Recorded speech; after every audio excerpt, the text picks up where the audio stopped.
Hi, I'm Rabbi Jeremy Gordon. I'm Cantor Jason Green. We're from New London Synagogue and we're doing a rant and chant on Psalm 27. Psalm 27.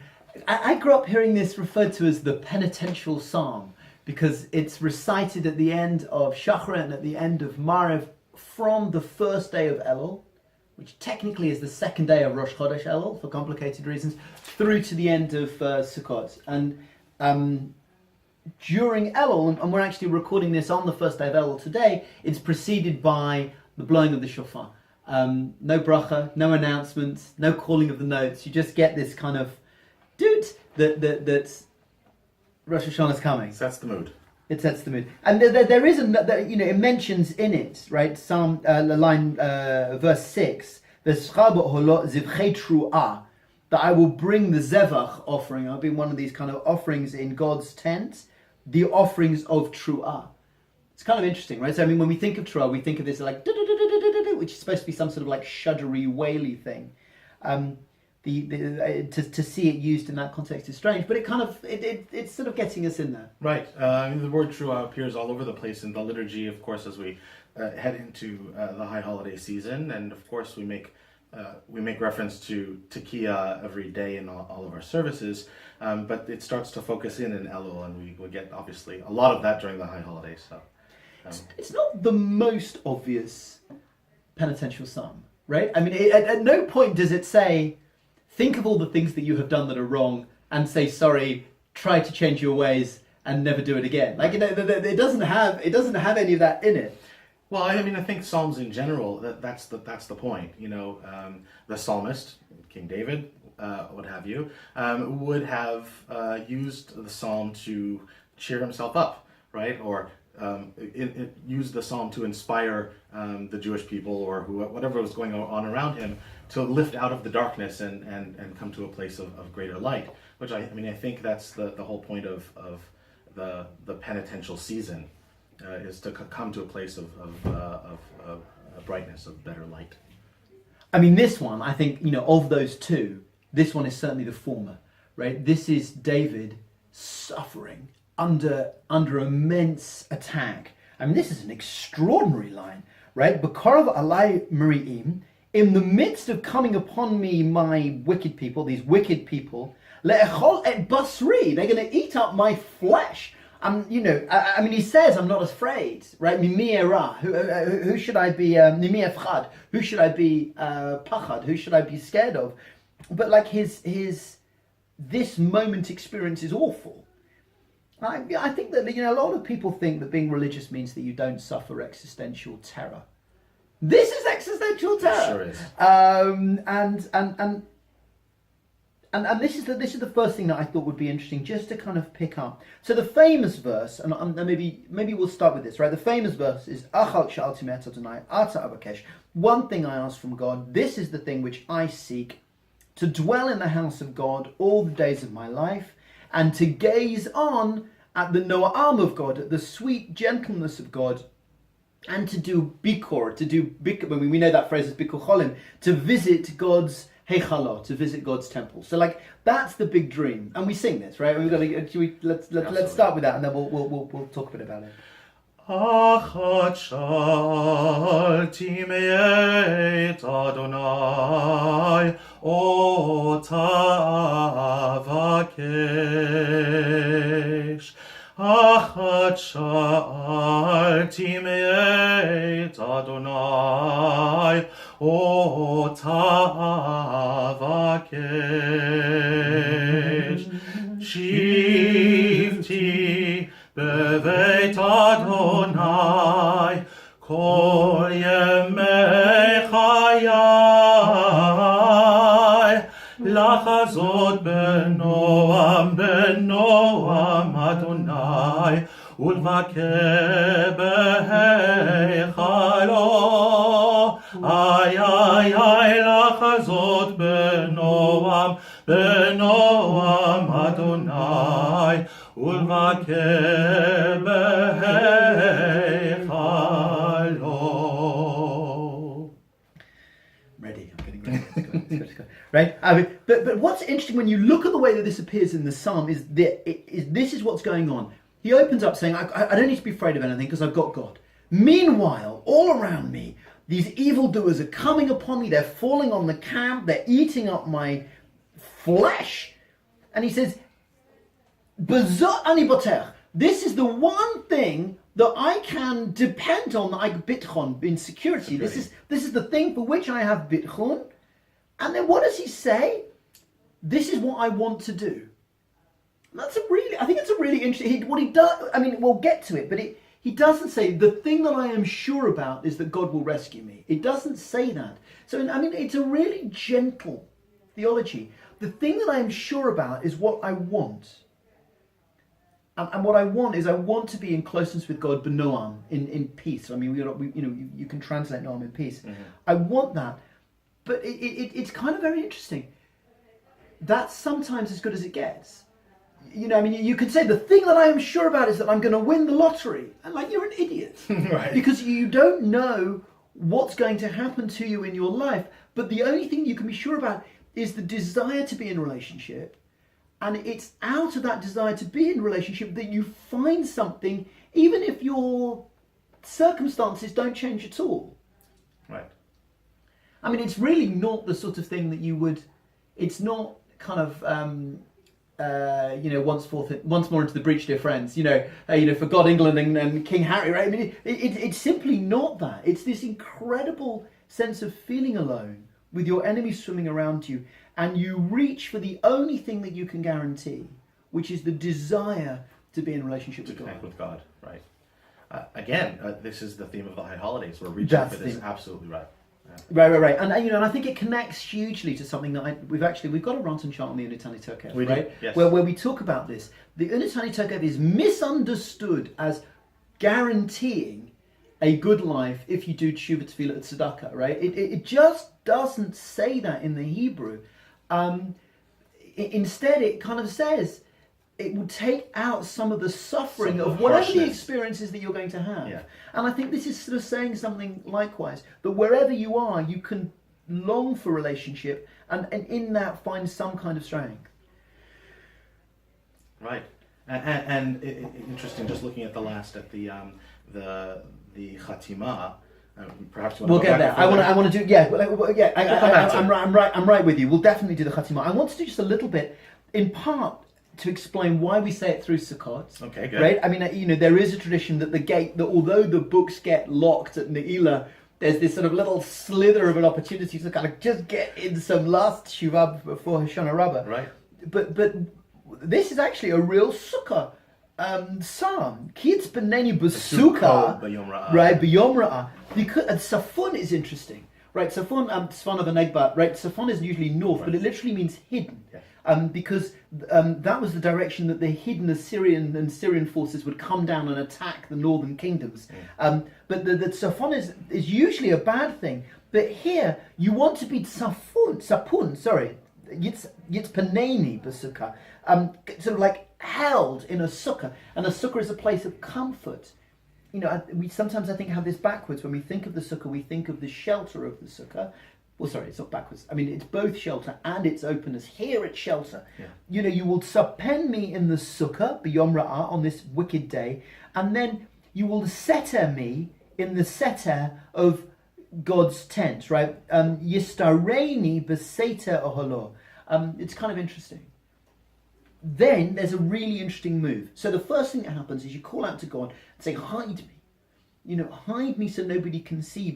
But then, and you get the sense that the trust is building, the sense that it is going to work out, is going to build. And then, V'ata yarum roshi al oivai savitani, savivotai. And then you will lift up my head amongst the enemies who are surrounding me.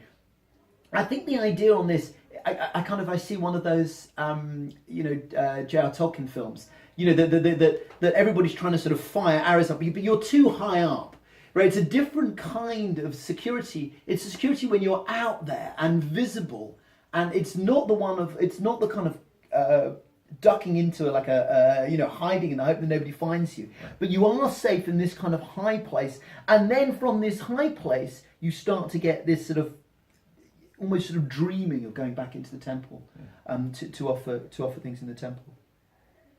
Let me do just one last piece, and then we'll skip to the end, because verse, where are we? Yeah.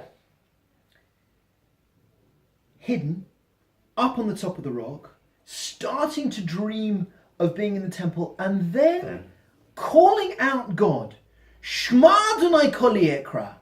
Hear God, my voice, which is calling to you. So now, from his kind of high safe place, the David, right, the psalmist, starts bossing God around, right? And this is the imperative form. It's not Shema, it's Shema, right? Listen, God.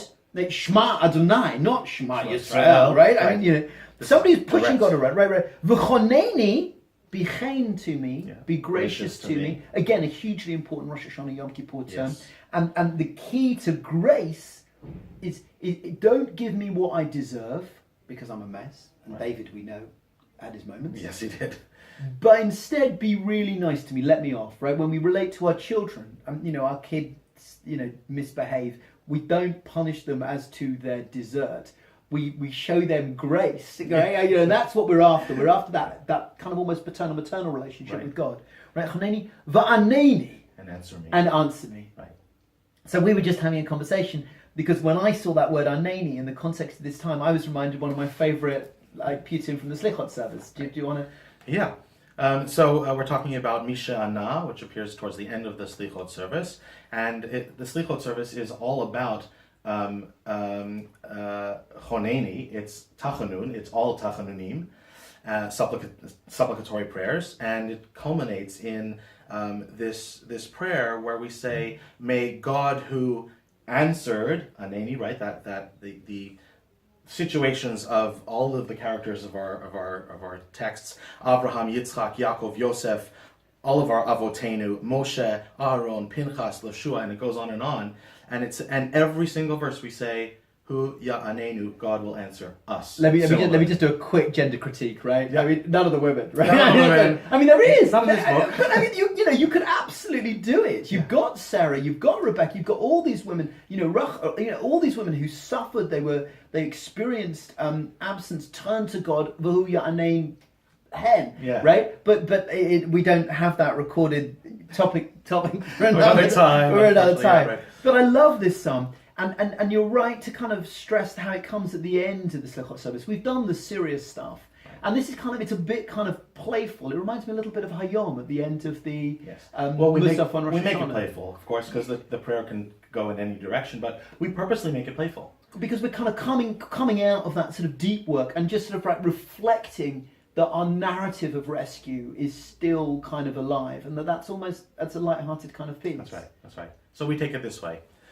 Mishayan ale Avraham Avinu behar HaMoriah hu yanenu. Mishayan ale Avraham Avinu behar HaMoriah hu yanenu. Mishayan ale Yitzchak beno kishenekad al gav hamizbeach hu yanenu. It goes on and so on and so forth. Let's pick up what's nice. I mean, in general, Piyut follows these very, very strict meters. Right, which is why you can hit it with that kind of rhythm. Karl was good at that. Right. We do that. Exactly. And you can hit that all the way through. But we get, the one that you were just doing was Abraham on Mount Moriah, and Isaac also in that kind of moment of absolute test.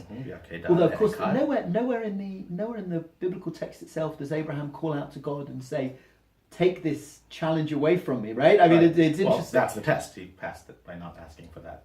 Right. So he didn't call.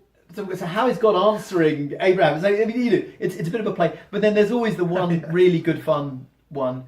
Do you want to take it? Do you want to do Jonah and then the one after Jonah, just because it will cause you trouble? Sure.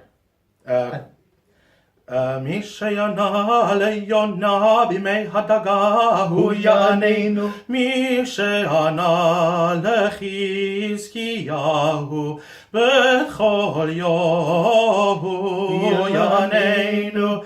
Mishayana lechananya Mishael vazaya betokishan ha'eshu yanenu. You're very good. When I tried to do that, I fall over myself all over the place. I think I was kind of lucky there. Right? So, I mean, usually they're one at a time, but then there are these three characters who get thrown in the lion's den in Daniel, and there you get all three of them at the same time. Exactly. The last line as well. I mean, it's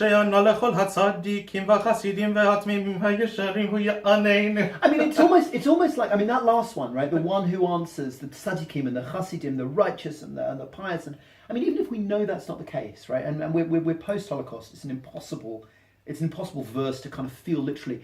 The idea is, I think, with that, the one who answered this one and that one and this one and that one and this one, is that it kind of almost falls out beyond the liturgical prison of its meter to kind of offer itself back into us. Yeah. And almost as if we're trying to squeeze in every last one so that we could... And avail ourselves of it. Exactly. Right. Let's turn to the end of Psalm 27. I mean, what's interesting in the way that we do Psalms pretty well, you know, in Pesukei de Zimra and, you know, all these kinds of Psalms, is that the technical term, I believe, is topping and tailing. Topping and tailing. Right. You know, so, right. Sorry. Yes, thank you. Right. So we come in with this Lule ha'amanti l'rot b'tuv Adonai ba'eretz chaim. Right. And Lule is a very specific piece of grammar. Yes. Well, sorry. Let me just translate. If I had not believed that I would be able to look in goodness on the goodness of God in the land of earth, but then it kind of falls away, right? I just wanted to, you know, since we're into song, right? You know, Lule. I mean, I knew Lule growing up. You know, have koba sheli shalosh pinot. My hat had three corners. I Lule shalosh pinot. Lo haya koba sheli. Right? If it didn't have three corners, it wouldn't be my hat. So Lule means, were it not for the case, you can understand why Jews are very good. If it wasn't, because we've got such a good word. Lule is such a good word. But what's interesting about this verse is that it trails away into nothing. Right. It should be translated with an ellipsis. I've got the 1917 JPS translation here, which has got a little dash. But what I think is happening is, you know, he's saying, teach me, deliver me. Don't let, you know, there are these false witnesses rising up against me. If I didn't believe that I would be able to look upon God in the land of the living. And then there's a big dash. There's a big dash. Yeah. I don't know what I would do. Like, if I didn't believe that I could come to this place of relationship, I don't know what I would do. So he then kind of like, he sort of pulls himself back from there. He says, Kaveil Adonai. All right. Kivun, straight line. You know, straight. No, sorry. Kav, no, that's with the vet. Sorry, forget that. But like, you know, wait for God. Chazak v'yamatz. Be strong, of courage. That's the thing that God told Moses to tell Joshua, but Joshua must have been terrified about the mantle of leadership that was to be passed to him. Indeed. But you know, I mean, we sing it nicely, and maybe we'll do it. But I wonder, can you? Here's a challenge. You know, can you do that first line, giving us that sense of the ellipse, the inability? You know, were it not for the fact that I believed that I would be able to see God.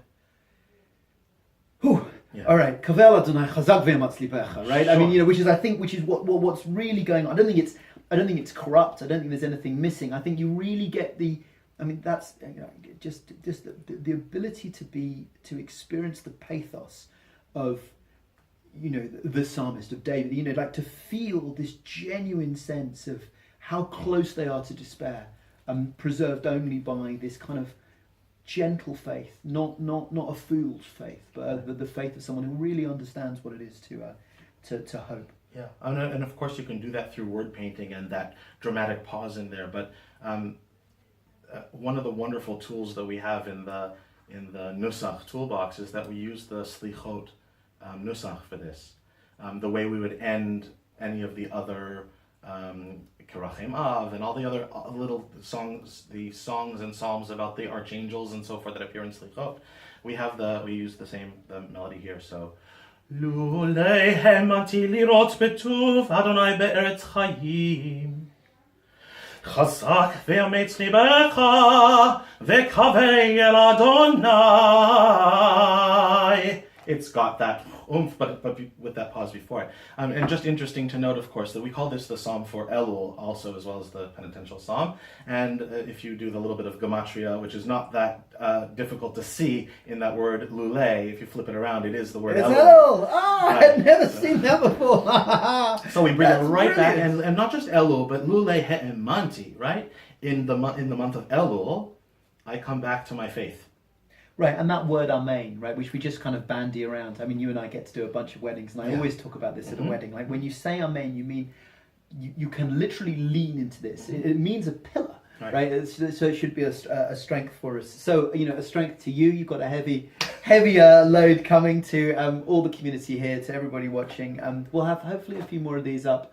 And maybe we'll post some links in a comment as to where you can find some of the other stuff we're doing. And you're very, very welcome to join us for Rosh Hashanah Yom Kippur. Have a good Chodesh, a good month, and a sweet year. I'll just add that we have on the 17th of September, we'll be doing a live recording of this podcast. Please do join us on Sunday, the 17th of September in the sanctuary at 10 a.m. So we'll take this opportunity to wish you a Shana Tova Umtuka. Amen. Amen.